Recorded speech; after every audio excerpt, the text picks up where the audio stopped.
Vivek Ramaswamy is an extraordinarily successful entrepreneur, the founder of a major biopharmaceutical company, the co-founder of Strive Asset Management. He's the author of a couple of books, notably Woke Inc. He's a graduate of Harvard and Yale, and now Vivek is seeking the Republican nomination for president in 2024. Every presidential campaign has the usual suspects, the governors and the senators and sometimes the congressmen. And then, every so often, some totally unexpected figure pops up and shakes up the race. And this year, that person would be my friend, Vivek Ramaswamy. Vivek, thank you for making the time. I know you're very busy on the campaign trail. It's good to be on. This is my first stop after getting off the CPAC stage here, so that was fun. And you know what? We're having fun with this. When you first told me that you were thinking about maybe running for president, my only thought was, I would have expected he'd wait until 2028. But I was not surprised that you would. I don't even know if you knew that you might run someday, but I did. I sort of had this thought. You have good instincts, huh? Yes, yeah, but you've jumped right into the race. A lot of people do not know who you are exactly. The people who do know who you are have been saying, don't write this guy out just because you haven't heard his name. This is a very impressive guy who brings in a wealth of knowledge from a lot of different segments of the public life. And I happen to agree with that take. So I'm very excited to help introduce you to the rest of the public. Thank you, man. Now that I've been very nice to you, I'm going to be cold. I'm going to grill you. I'm going to give you very tough questions. Oh, like you've done in the past. I know the real Michael, so I'm ready for you. Okay, first question. Who's your favorite president? Thomas Jefferson. I think Thomas Jefferson embodies the founding culture in the United States. So I'm a big founding principles guy, for sure. Actually, the whole premise of my candidacy, by the way, is reviving the principles that set the nation into motion. This actually should be a really easy election. Mm-hmm. There's hard elections where everyone agrees on the basic principles and then you disagree on some really important policy issue. This should be an easy election where free speech, open debate, all the stuff that Thomas Jefferson wrote about in the Declaration of Independence and beyond, this is the stuff that actually most Americans agree on, and yet we live in this moment where they're artificially fraught. But anyway, why is Thomas Jefferson my favorite president? It's not just because he wrote the Declaration of Independence, and as a startup guy, as a founder, as a company, you guys built companies, I'm a big on mission statement. That is the best mission statement for a nation ever written, the Declaration of Independence. But there was also a founding culture to go along with it, right? He was a polymath. He was, as were many of these guys, Benjamin Franklin, on down. These guys, even John Adams. Not a lot of people know this about him, but he studied Sanskrit later in life. These guys, he actually, after he left the White House, and these guys, they were also kind of boastful about it. He would put it in his letters to TJ because he knew that posterity would read about it. He says, if I was to do it again, I would have been a Sanskrit scholar rather than, being the U.S. president. Yeah, exactly. But there was a little showmanship there, but there was showmanship grounded in reality. And I kind of love the showmanship too, because it's real in a certain sense. They're proud of it. Yeah.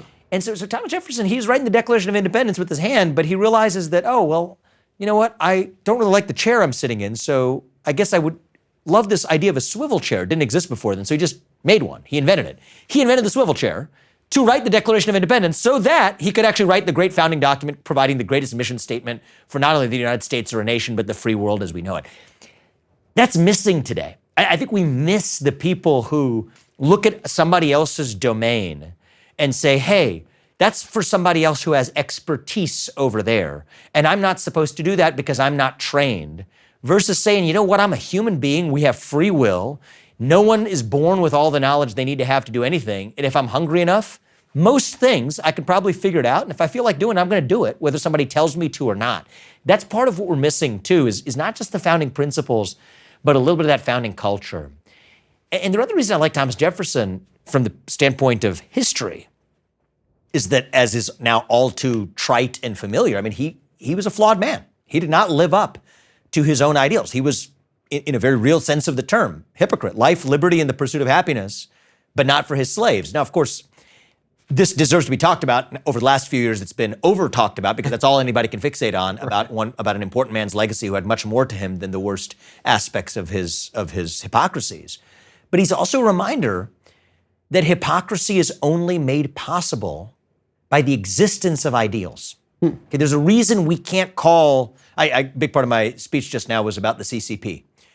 Say what you will about the Chinese Communist Party, you can never call them hypocrites.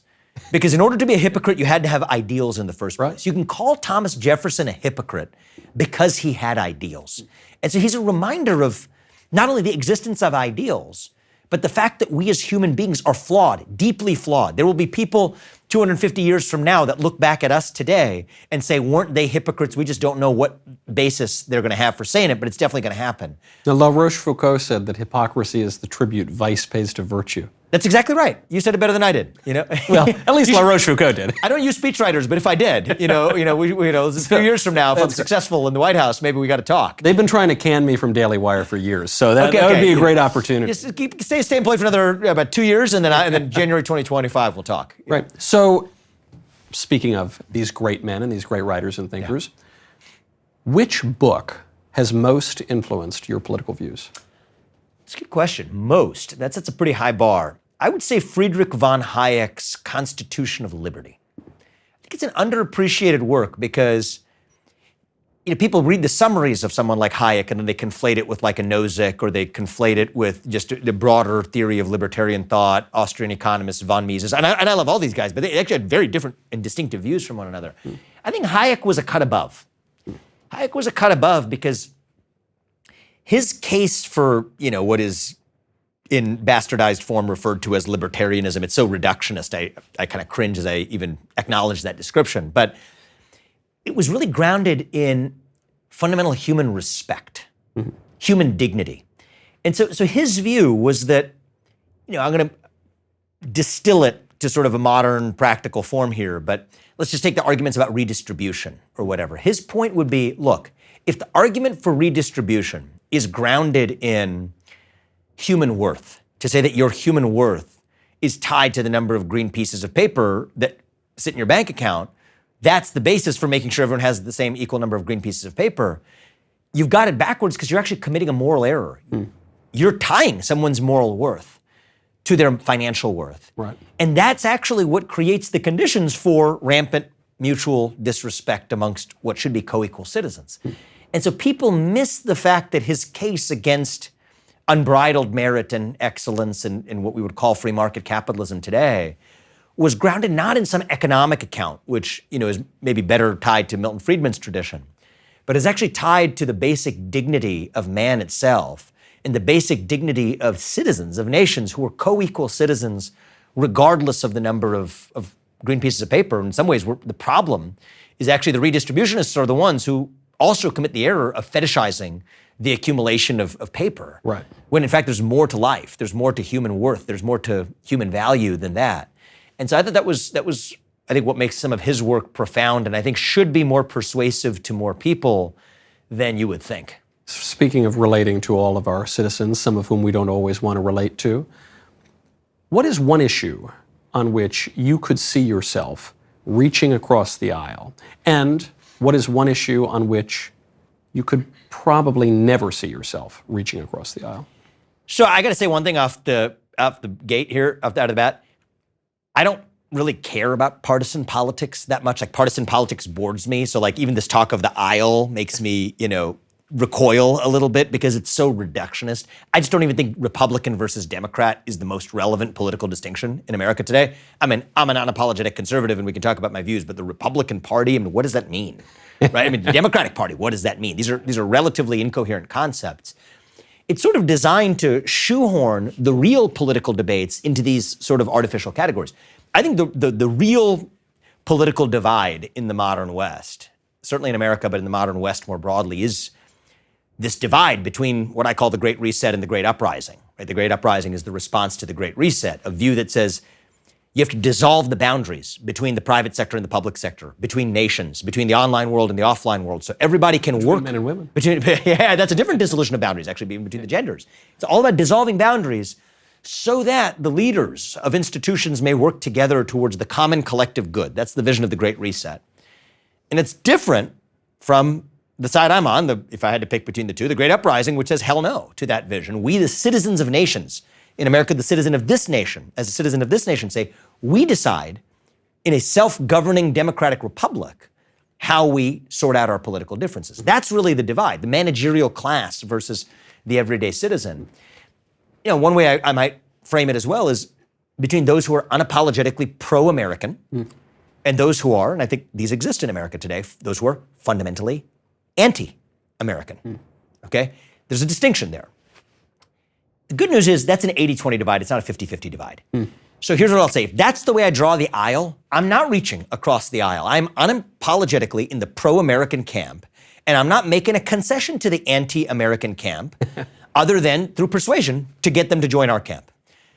There's nothing about me that will cause me to reach across the aisle to the Great Reset. I am on the side of believing that I'm not a citizen of the globe or a citizen of the world. I'm a citizen of a nation, and I'm proud of it. So draw it that way, there's no reaching across the aisles. But Democrat versus Republican, I mean, these things don't even, these are words, they're meaningless. Of course, there are many issues in which I'll bring a lot of Democrats along with me. I mean, I think one of my proposals is to make political expression a civil right in America. Right? To say that if you can't fire somebody or deplatform somebody because they're black or gay or Muslim or white or Hindu or Jewish or whatever, that you shouldn't be able to fire them just because they're an outspoken conservative. Right. I guess theoretically it means an outspoken liberal. That's not relevant. The conservative piece is what's relevant because that's what's happening in America. Nobody gets fired for being It doesn't, so it would be silly for me to say, but in principle, I would say the same thing. But why do I bring up that example? Today, a lot of the people who stand up to me are sort of federal Democrats that don't know the first thing about American history, legal history, when they say, oh, no, that would be a bad idea. When they don't know, it's kind of rather embarrassing to them when they find out that actually this protection exists in a good number of states, including and especially blue states that actually passed this protection during like the Bush era in California, for example, because they were fearful of the expansive, military state under Bush and Dick Cheney, that they were going to suppress people who wanted to stand up to the post 9/11, expansive state. Well, they said, no, we need to give space to those people to have those protections from getting fired.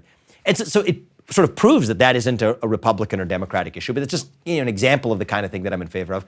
One of my, I wouldn't call it a signature policy. I just view it as a simple, it's on the list, right? I'm sure it would have a lot of support. Yeah, that one. But I was about to say a different one, which is, look, I think that if you can't smoke an addictive cigarette by the age of 18, if you can't have an addictive sip of alcohol by the age of 21, I don't think you should be using an addictive social media product like TikTok before the age of 15 either. That's not a partisan point. It's not a Republican point, it's not a Democratic point. I think it makes sense. Even principled libertarians, God love them, but kids aren't the same as adults. I think everyone acknowledges that. So there's a lot to sort of my policy perspectives that, transcend the traditional partisan boundaries or whatever. Call that reaching across the aisle, call it reaching across the aisle, but I don't even pay much heed to the traditional partisan Which aisle? Yeah. I'm not a politician. This stuff is silly to me. I'm an unapologetic, America first, conservative, will not apologize for it, but I think that just reciting those slogans means very little until you first rediscover what America is. I love the idea of banning. You've got at least one supporter for this proposal of banning social media for kids. I think, I love cigars. I'm not a cigarette fan, but I love cigars. And some people say it's a vice. Well, at least that vice sharpens your mind a little. Yeah. Social media, especially if you're a kid, it melts your brain. Oh, it comes out your ears. It's designed to melt your brain because it's picking at insecurities. I mean, Mark Zuckerberg's core insight, he was a year ahead of me when I was in college, and Facebook was invented, if we're to call it that, while I was in college. It's designed to prey on your insecurities, right? Yeah. I mean, you're going to click on this versus this faster, gives you a window into your soul deeper than you have into your own soul. Yeah. And so that's what it's about. So we can have that debate about what that means for the loss of virtue amongst adults that lends us vulnerable to this kind of algorithmic, you can call it exploitation and manipulation, but adults are adults. It's their job to fortify themselves in the offline world. That's a whole separate and deep discussion. But for kids, by definition, you haven't formed that moral or psychic foundation. And there's a reason why China doesn't allow the version of sexualized dance videos or whatever that exist on TikTok here. Over there, it's about math and engineering. Yeah. In the Chinese version, ByteDance operated version of their product over there, it's like, they send fentanyl across our southern border in Mexico, effectively, through cheap raw materials that they sell to the cartels. This is digital fentanyl. Yeah. If I had to take the analogy further, it's financial fentanyl in the form of national debt, but that's a whole separate discussion of our broader addiction to China. But bringing me back, even China, actually, I'll go there too. I don't think that has to be a partisan point. I think that recognizing that the CCP is the single greatest threat that America faces, over the next 30 years, that ought to be a point of bipartisan consensus.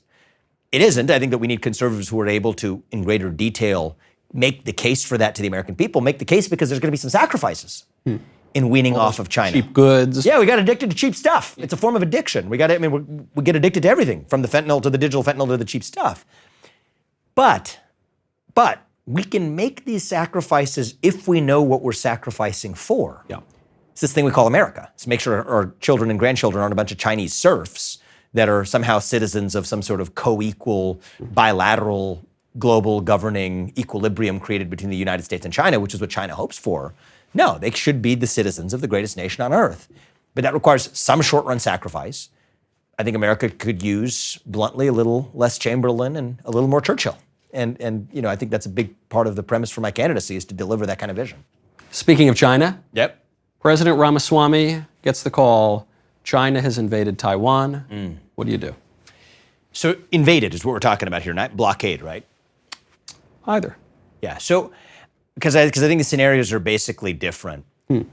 I do think that we have to vigorously protect Taiwan. I don't like enmeshing ourselves in foreign wars that don't matter. I'm on that side of the Ukraine issue. I think we have overspent, and it's a lesson we ought to learn for a long time to come. I'd take a fraction of that money and protect our own southern border.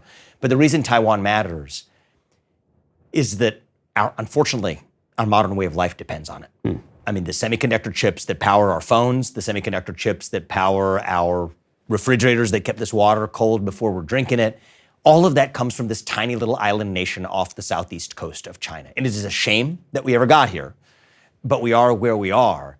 And so if China holds the keys to Taiwan, that's the final step in the long-run bargain they've always wanted to reach with the United States.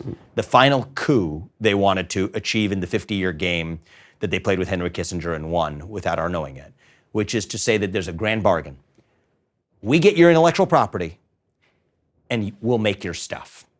That's what China's saying to the U.S. So if the U.S. right now, I mean, we have no reason to accept that bargain. It would be foolish, right? Because we can source the stuff from somewhere else, right? So we have that leverage going for us. However, once China's squatting on Taiwan, they can really squeeze the leverage out of that negotiation, and then it's a permanent bipolar new status quo. Now, here's where I'm at. I don't think they're quite yet ready to invade Taiwan. I don't think they will be ready to invade by the time I take office, should I succeed in January 2025. And I think there's things we can do that can pull the economic rug out from under China to effectively defeat them. I say defeat them in the sense that the fall of the CCP may not be as far away as people think. Xi Jinping actually did a lot of damage to China over the last year as part of his quest to hold on to power. I think there's actually an interesting window here that we might be working within, that just like we found out Putin's military capacity was sort of an emperor has no clothes situation, not so much for Chinese military capacity, but even for Chinese economic capacity. And remember, the grand bargain between the CCP and the people is, at least you take care of our material way of life and we'll cede our freedoms to you.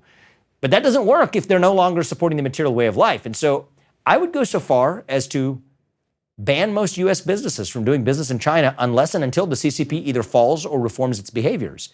Now, that'll hurt us a little bit, it'll hurt them more. I think our willingness to make that sacrifice, it's not a small sacrifice, probably is the single greatest lever to make sure that we never have to make it. You got to think about this stuff, it's not static. And so for me, I think that also semiconductor capacity here at home is rising too, so then that gap is going to close. We do have this little divest to invest thing going on in the U.S. Navy. You familiar with this or not? No. So it's a long story, but we have a divest to invest program where we're decommissioning ships in the South Pacific.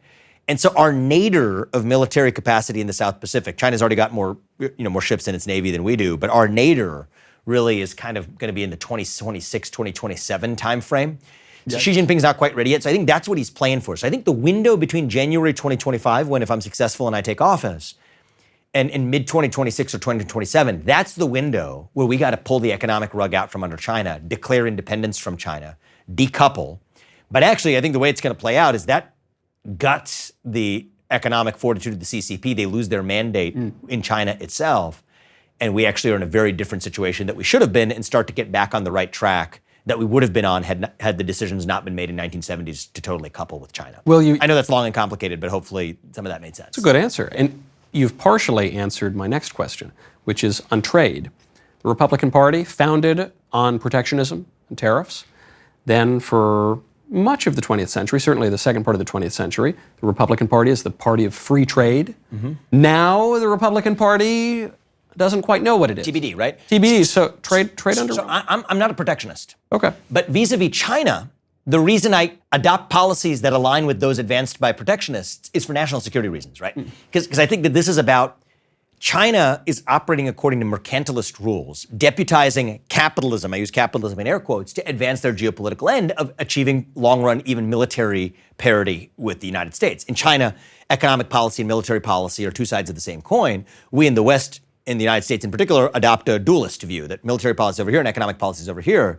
But that was what China exploited. That was the whole wedge they exploited because they view them as part and parcel of the same. And you know what? Got to give it to somebody when they win. They won that game. Henry Kissinger was wrong. China was right. But I think that that's with respect to China. And I don't think that we should conflate that with coddling American workers who don't need coddling. Now, I think we also look at a couple other dimensions here. One is the dollar as the U.S. reserve, as the reserve currency of the world, the U.S. dollar being the reserve currency. I think it's a good thing.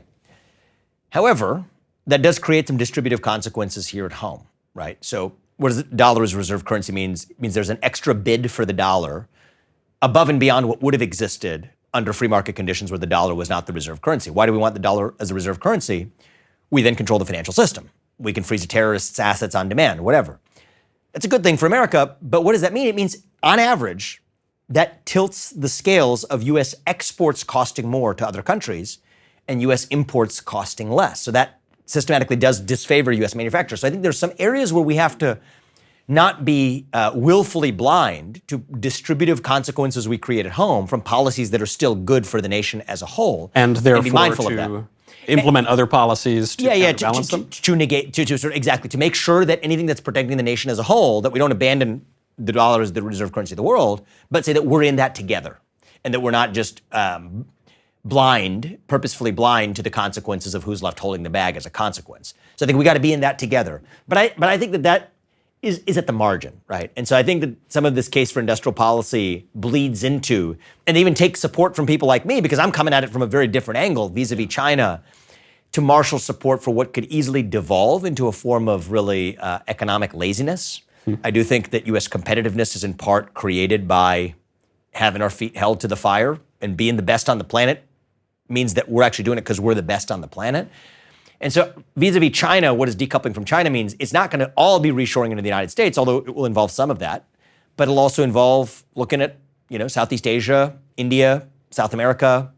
And I think that it's got to be a all of the above approach, because the real objective is economic independence from an enemy. And I use the word enemy intentionally here vis-a-vis communist China. But I think that that's something that we can do in a more focused way with respect to China. So we're talking about the free flow of goods and services. How about the flow of people?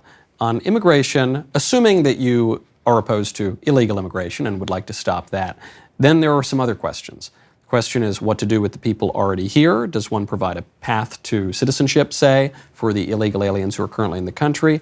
And then further, polls have suggested that many, many Americans want to reduce not just illegal immigration, but legal immigration as well. So when it comes to legal immigration, would President Ramaswamy restrict it, expand it, or keep it about the same? So on illegal immigration, I'm a hardliner. I believe in the use of the U.S. military to protect our border.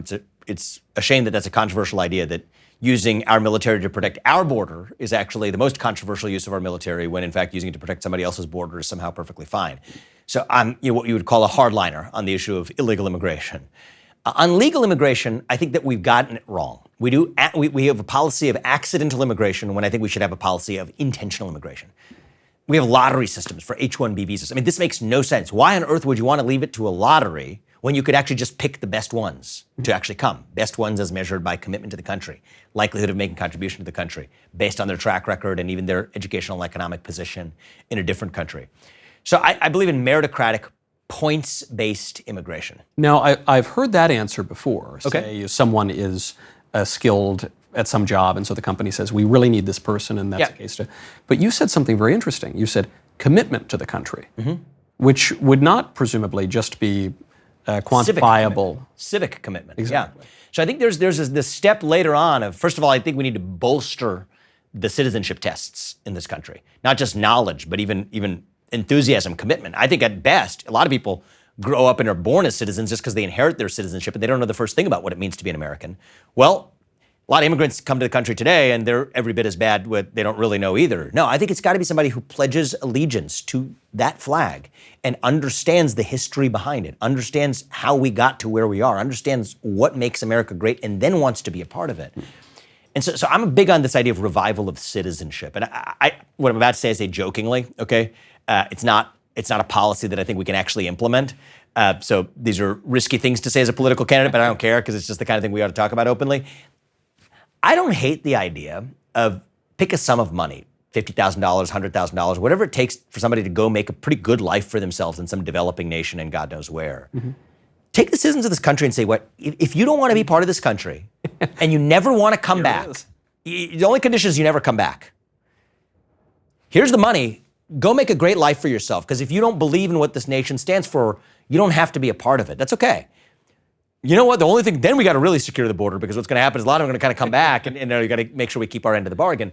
But it's a thought experiment for the kind of nation that I think we need, is a nation of citizens who are actually committed to what that flag symbolizes. Right. And I think that immigrants, if we're selecting them in the right way, through meritocratic admission, not just through contributions, but through commitment to the nation, I think that can be part of the national civic revitalization as well. I like that, the Be My Guest plan. You say you don't like the country, be my guest. Yeah, exactly. You can certainly leave. Well, this ties in with another question.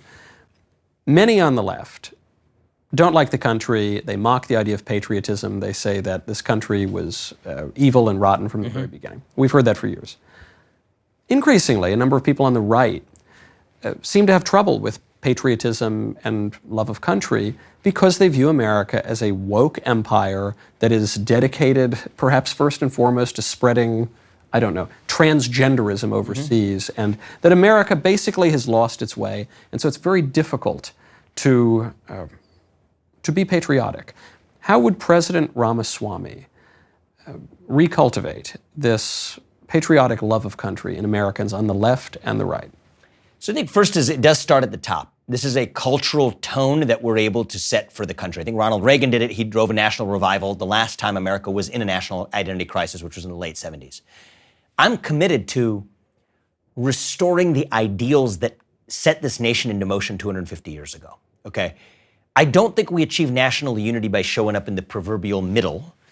Say, hold hands, compromise, guys, can't you get along, kumbaya. That ain't happening, okay? If that was ever gonna happen, that's not happening today. I think we achieve national unity by unapologetically embracing the extremism, the radicalism of the ideas that set this nation into motion. Free speech, open debate, unbridled meritocracy, self-governance over aristocracy. These are the things that it really means to be American. A belief in the Declaration of Independence, even if we channel into that Declaration of Independence from China, get that policy in there too. But truth be told, this is what it means to be American. And I think done this way, we actually find the common thread that unites us across our diversity. And I think our diversity is not our strength.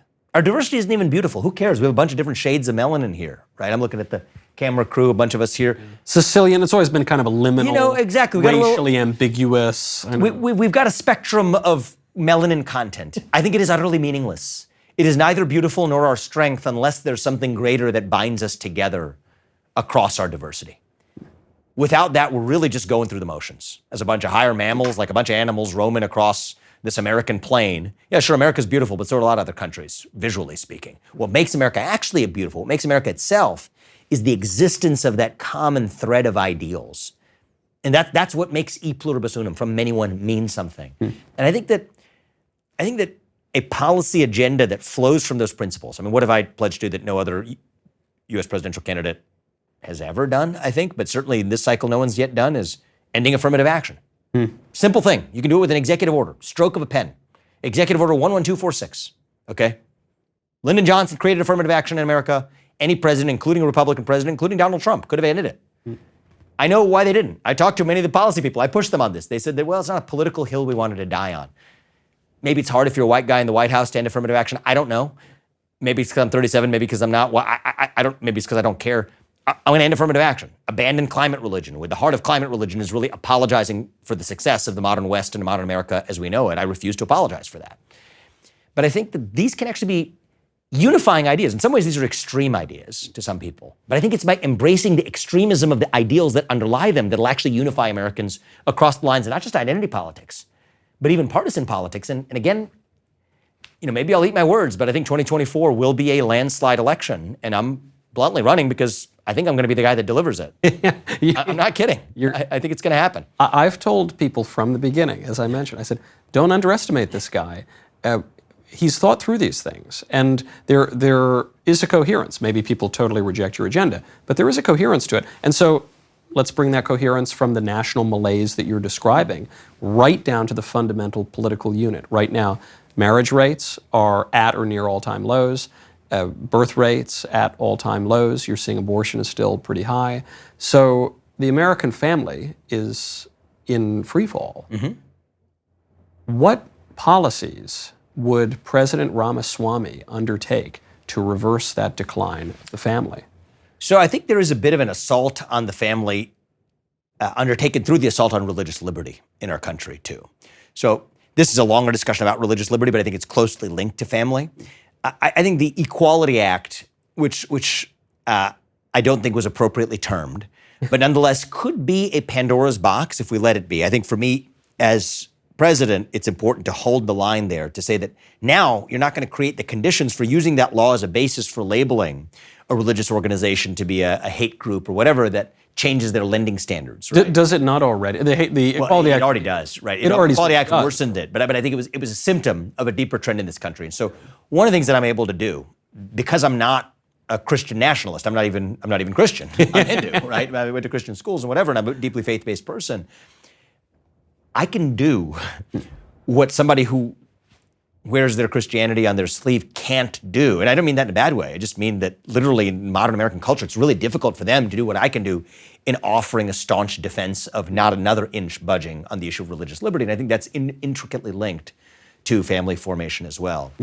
Now, I'm very clear about what my priorities are and what they aren't. And there are some things that I think are important that still aren't my priorities. One of the things, it's my belief that you do 5 or 6 things, and I've laid out what those 5 or 6 things are, but you do those 5 or 6 things well as U.S. president, you're going to be one of the greatest presidents in modern history. So for me, that's shutting down the administrative state. Actually, I've identified specific government agencies to shut down. I've specifically flagged the Department of Education. I've specifically flagged the FBI. In the Department of Education's case, it needs to be shut down and not come back. In the FBI's case, we need to shut it down and create something new to take its place. Now, how do you do it? There are so many presidential, probably every Republican presidential candidate, I don't know about the FBI, but has said, I'm going to shut down the Department of Education. And then none of them ever get it done. Yeah, because they all have a flawed view of Article 2 of the Constitution. They think they need Congress to do it. I think it's a mistake. I don't think they need Congress to do it. I think the Constitution says that the President of the United States runs the executive branch of the government. If you run the executive branch of the government, that means you run the executive branch of the government. Maybe it's my private sector view here. Maybe it's not being a politician. But I can share that. I did go to law school, but here it's actually my private sector view that allows me to interpret the Constitution as it ought to be interpreted here, which is that if someone works for you and you can't fire them, that means they don't work for you. Right. It means you work for them because you're responsible for what they do without having any authority over it. And that's and now I'm the fool running for the White House where supposedly that's the position, right? Well, that's why I'm going to change it. I'm going to do it by executive order. I think that, and it will be litigated. But I think it's an interesting time to do it. There's a lot of things that give me a sense of urgency to run for president in this cycle to deliver this change. This is one of them. I think we have a Supreme Court that likely shares my view of the Constitution here. And then we codify it in judicial precedent to make sure that I'm not just the first president, but the first of many who will actually be able to be the person who's not only elected to run the government, but who actually does run the government. And I give Donald Trump a lot of credit for identifying that as a problem. But if he had actually fixed it, we wouldn't be sitting here talking about it. The way you're talking about executive power is different than the way many Republicans and conservatives in my lifetime have talked about it. Many conservatives have said, we want fewer executive orders. We want less executive power. You've suggested perhaps executive power is a way to protect the people. In a one-way ratchet, as a downside, as a downsizing mechanism. So I think the proper concern is that actually they needed to make sure Congress authorized funds before the president actually spent it. That's actually the historical concern.